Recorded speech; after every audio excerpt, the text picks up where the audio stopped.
All right. So the next one here, the U.S. is forming an anti-China squad with Japan, the Philippines, and Australia. So Bloomberg reported on Friday that the U.S. has been working to increase military cooperation with the Philippines, Japan, and Australia. This is part of its strategy against China, and that Pentagon officials are calling this grouping the Squad. Not the AOC squad. This is the squad that's going to get us into World War III with China.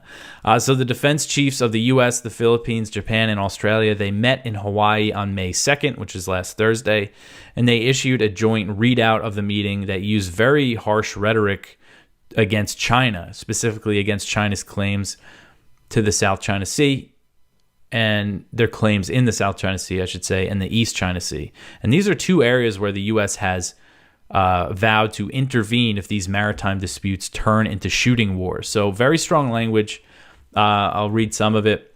This joint readout said, quote, "The ministers and secretaries expressed serious concern about the situation in the East and South China Seas. They strongly objected to the dangerous use of Coast Guard and maritime militia vessels in the South China Sea. They reiterated serious concern over the People's Republic of China's repeated obstruction of Philippine vessels, exercise of high seas freedom of navigation, and the disruption of supply lines to Second Thomas Shoal, which constitutes dangerous and destabilizing conduct," end quote. So they're talking about that shoal that the Philippines has a ship grounded on it, and it tries to resupply the ship, and China usually tries to block them. And they also vowed to increase military cooperation, including in the South China Sea. So recently, these four countries, the U.S., the Philippines, Japan, and Australia, I'll just start calling them the Squad. Recently, the Squad conducted their first four-way military exercise in the South China Sea. Very provocative toward China. So there is the two separate maritime disputes here. The South China Sea. Now, there's a bunch of overlapping claims in the South China Sea.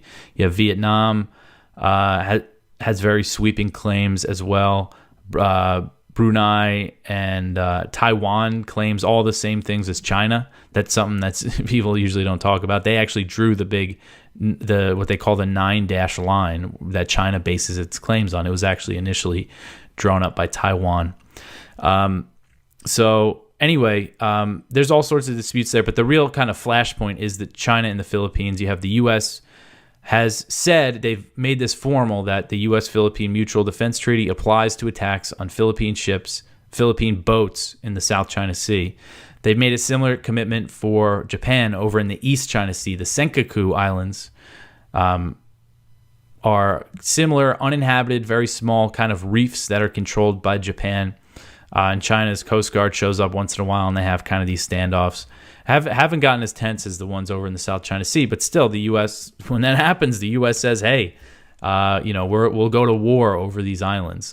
So it's something I try to focus on a lot because I think a lot of people don't realize it. And this is really heating up. It seems like, and the U.S. has been hosting. Recently you had Kishida, the Japanese Prime Minister, the president of the Philippines, come over, and this is something that's still going on. This buildup in the Asia, this U.S. military buildup and alliance building in Asia to prepare for this future conflict with China. Even with everything going on in Gaza and Ukraine, this is still going on, kind of behind the scenes, even though obviously it's happening publicly, but just not many people are paying attention to it. And this is a big part of the strategy, is alliance building. So you got the Squad and you got the Quad. The Quad is the U.S., India, Australia, and Japan. They started doing joint military exercises again in 2020 after India had that clash with China at the border. And then you have AUKUS, which is the U.S., the U.K., and Australia, and I think they might bring Japan and South Korea into that as well.